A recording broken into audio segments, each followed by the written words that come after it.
20 नवंबर वो तारीख होगी जब महाराष्ट्र में वोट डाले जाएंगे। लगातार सभी पार्टियां चुनाव की तैयारियों में जुटी हैं, लेकिन सीट शेयरिंग पर कैसे मंथन किया जा रहा है, क्योंकि आपने देखा होगा महाराष्ट्र से लेकर दिल्ली तक लगातार माथापच्ची जारी है कि हां किस पार्टी को कितनी सीटें दी जाए। ऋतु। बिल्कुल सागर, और देखिए सीट बंटवारे को लेकर के पेच तो फंसा ही हुआ है। सत्ता पक्ष की तरफ से मैराथन बैठकें की जा रही है, सीट बंटवारे पर लगातार चर्चा हो रही है। और अगर विपक्ष की बात करें तो वहां पर तो खींचतान है। रिपोर्ट देखिए।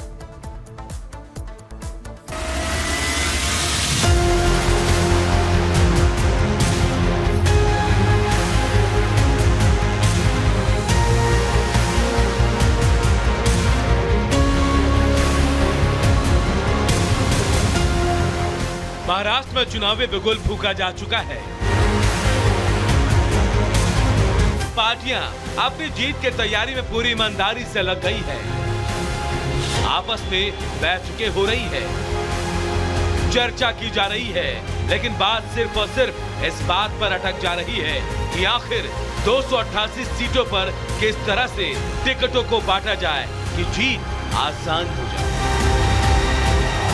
खासकर हरियाणा में जिस तरह से बाजी पलटी, उसके बाद तो विपक्ष के लिए एक एक कदम बढ़ाना मुश्किल हो गया है। महाविकास अघाड़ी हो या फिर महायुति, महाराष्ट्र के महासंग्राम में दोनों अपनी जीत सुनिश्चित करना चाहते हैं।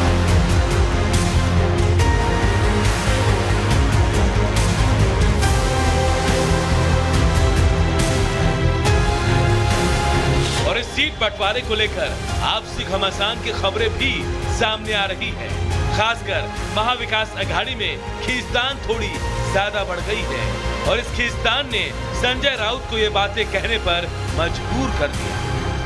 तो महाराष्ट्र के नेता है वो निर्णय लेने में सक्षम नहीं है, ऐसा मुझे लगता है कि बार बार उनको दिल्ली में लिस्ट भेजनी पड़ती है, फिर चर्चा होती है। अब वो समय निकल चुका है। हम चाहते हैं कि जल्दी से जल्दी ये फैसला हो जाए। एनसीपी और शिवसेना में कोई ज्यादा मतभेद नहीं है, कांग्रेस में भी नहीं है। समझ लो कि कुछ सीटें हैं जिनके ऊपर सभी तीन पार्टी दावा करती है।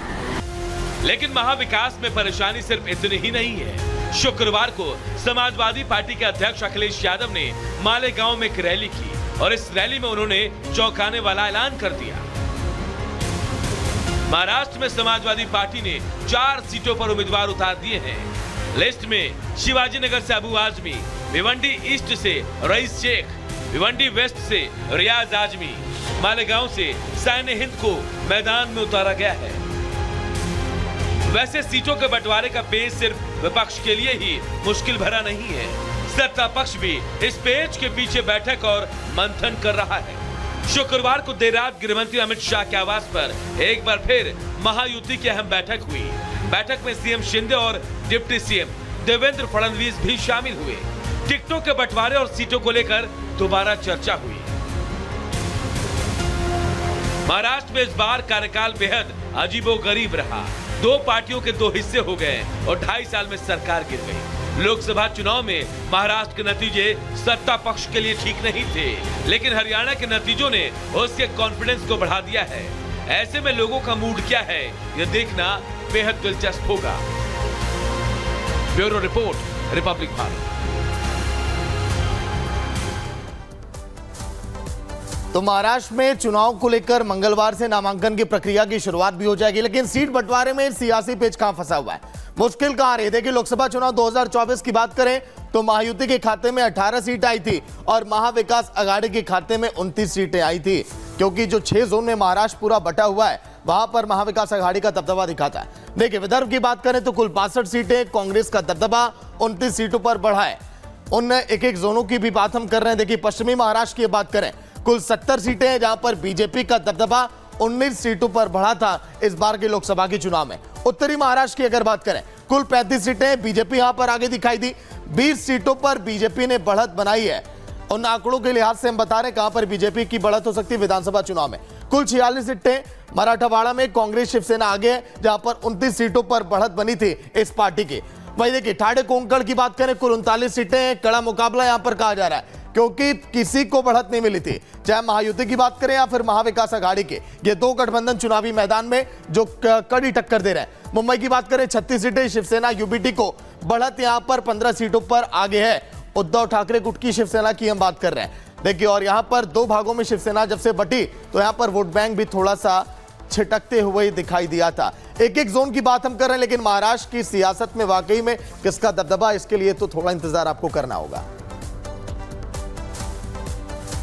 तो देखिए किस तरीके से सीट शेयरिंग को लेकर के पेच फंसा हुआ है, वो मेरे सहयोगी सागर बता रहे थे। और बढ़ेंगे आगे और अब बात करेंगे ईडी की एक्शन को लेकर के। अब आप कहेंगे कि अब ईडी ने किस पर एक्शन किया है। दरअसल ईडी ने पॉपुलर फ्रंट ऑफ इंडिया पर एक्शन लिया है और कड़ा एक्शन लेते हुए यहां पर 35 अचल संपत्तियों को जब्त किया है, जिनकी कीमत तकरीबन 56 करोड़ से ज्यादा की बताई जा रही है। और इस एक्शन के बाद पीएफआई की कमर टूट गई है। रिपोर्ट देखिए।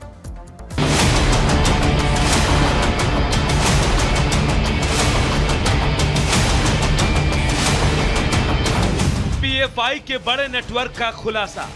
ईडी ने जब्त की 56 करोड़ की संपत्ति। विदेशी फंडिंग आय का बड़ा जरिया। खाड़ी देशों से सबसे ज्यादा फंड। भारत में अशांति फैलाने की साजिश। भारत में अशांति फैलाने की साजिश रचने वाले प्रतिबंधित संगठन पीएफआई पर अब नकेल कसी जा रही है। बड़े नेटवर्क का खुलासा करते हुए ईडी ने देश के अलग अलग हिस्सों से पीएफआई के लगभग 56 करोड़ की 35 संपत्तियों को जब्त कर लिया है। ये संपत्तियां अलग अलग ट्रस्ट, फर्मों और लोगों के नाम पर थे। पीएफआई के 29 बैंक खातों में अवैध पैसे जमा किए गए थे। केरल, कर्नाटक, तमिलनाडु, तेलंगाना, दिल्ली, राजस्थान, महाराष्ट्र, बिहार, पश्चिम बंगाल, असम, जम्मू कश्मीर और मणिपुर के अलावा देश भर के 29 बैंक खातों में फंड जमा किया गया था। ईडी की जांच में पता चला कि पीएफआई के पदाधिकारी, सदस्य और कैडर भारत में आतंकवादी गतिविधियों को अंजाम देने और उन्हें फंडिंग करने के लिए बैंकिंग चैनलों, हवाला, दान आदि के जरिए भारत और विदेश से धन जुटाने की साजिश रच रहे थे। ईडी ने दावा किया है कि पीएफआई ने अवैध तरीकों और नकली डोनर्स के जरिए नकद या बैंक खातों के माध्यम से करीब 94 करोड़ रुपए जमा किए। अब तक ईडी ने पीएफआई के 26 सदस्यों और कार्यकर्ताओं को गिरफ्तार किया है और फरवरी 2021 से मई 2024 की अवधि में 9 शिकायतें दर्ज की गई हैं। पीएफआई किस तरीके से भारत में अपनी पैठ एक बार फिर से जमाने की कोशिश कर रहा है। दरअसल ईडी ने इस पूरे मामले की जब जांच शुरू की तो पता लगा कि तकरीबन 29 ऐसे बैंक अकाउंट है जिनमें पैसा जो है वो विदेशों से ट्रांसफर किया गया। इस पैसे का इस्तेमाल पीएफआई ने भारत में अपने संगठन को मजबूत करने के लिए किया। साथ ही ईडी ने अपनी इन्वेस्टिगेशन के दौरान तकरीबन 35 चल और अचल संपत्तियों को अभी तक जब्त किया है, जिनकी कीमत तकरीबन 57 करोड़ रुपीस है। ईडी इस पूरे मामले की जांच कर रही है। दरअसल दिल्ली पुलिस और एनआईए ने पीएफआई के खिलाफ जो मुकदमे दर्ज किए थे उसी को ईडी ने टेक ओवर किया और मनी लॉन्ड्रिंग के चलते इन पूरे मामले जो है वो दर्ज किए गए और ईडी ने अपनी इन्वेस्टिगेशन जो है वो शुरू की गई है। ईडी के मुताबिक सिंगापुर और खाड़ी देशों में पीएफआई के 13,000 से अधिक सक्रिय सदस्य हैं, जिनमें कुवैत, ओमान, कतर, सऊदी अरब और यूएई शामिल है, जहां के प्रवासी मुस्लिम ईडीसी का गठन कर फंड इकट्ठा कर रहे थे।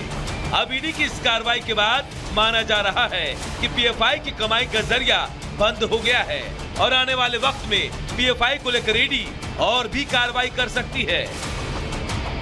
Bureau report, Republic Bharat. तो पीएफआई की कमर कैसे टूट गई, बात अब इसी पर करेंगे, क्योंकि देश में गृहयुद्ध की तैयारी पीएफआई कर रहा था। लगातार कई लड़कों को ट्रेनिंग दी जा रही थी। 35 करोड़ से ज्यादा की संपत्ति कुर्क की गई। देखिए, एडीसी के जरिए फंड हो रहा था इकट्ठा कि कैसे देश में अशांति फैलाई जाए। जिहाद के जरिए एक ईडीसी को करोड़ों का यहां पर देखिए टारगेट दिया जाता था।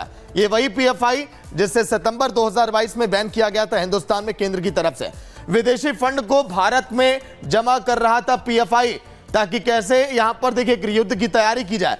खाड़ी देशों से सबसे ज्यादा फंड आता था और लगातार इसकी जांच चल रही थी। विदेश में पीएफआई के 13,000 एक्टिव मेंबर हैं और हिंदुस्तान में भी लगातार ये फिजिकल यहां पर ट्रेनिंग के जरिए लोगों को ट्रेन कर रहा था कि कैसे आपको अशांति फैलानी है। भारत में 29 बैंक अकाउंट में 94 करोड़ रुपए जमा है।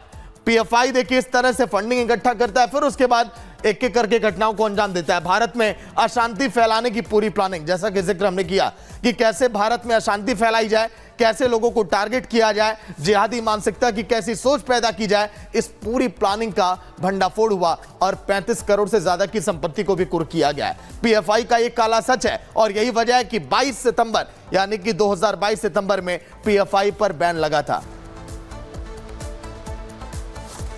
तो देखिए अब बात करेंगे बाबा सिद्दीकी मर्डर केस को लेकर के। दरअसल बाबा सिद्दीकी मर्डर केस को लेकर के लगातार जैसे जैसे जांच आगे बढ़ रही है, नए नए किरदार, नए नए नाम सामने आ रखे हैं और जैसे ही इस पूरे मामले को लेकर के लॉरेंस गैंग का हाथ सामने आया, लॉरेंस गैंग ने इसकी जिम्मेदारी ली, तो पुलिस का एक्शन और तेज हो गया और रोज नए नए किरदार अरेस्ट किए जा रहे हैं। अब तक 9 लोग गिरफ्तार किए गए हैं। रिपोर्ट देखिए।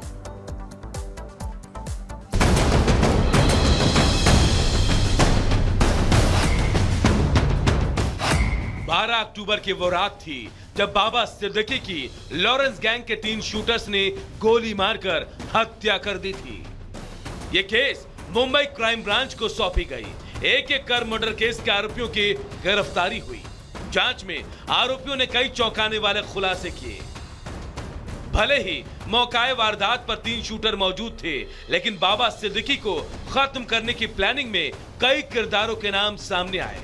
पुलिस ने योजना बनाई और फिर उनकी धरपकड़ शुरू हुई। मुंबई क्राइम ब्रांच ने बाबा सिद्दीकी मर्डर केस में पहले 4 लोगों को गिरफ्तार किया, लेकिन अब यह संख्या बढ़कर 9 हो गई है।